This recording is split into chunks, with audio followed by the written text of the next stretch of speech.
Avoid a woman who abandoned you for another man. That unfaithful, ungrateful, disloyal, and treacherous bastard is coming back to destroy you.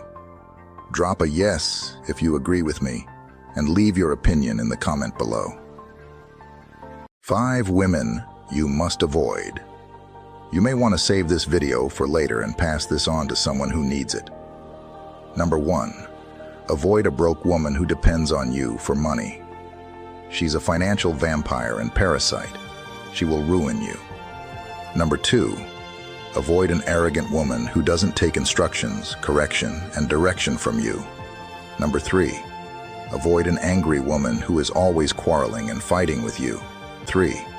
Avoid an angry woman who is always quarreling and fighting with you, who disrespects you and gives you no peace. Number 4. Avoid a woman who is surrounded by many men whom she calls her friends. Those men are your replacement, waiting for your relationship to have problems, and then they will move in and replace you. Number 5. Avoid a woman who abandoned you for another man. That unfaithful, ungrateful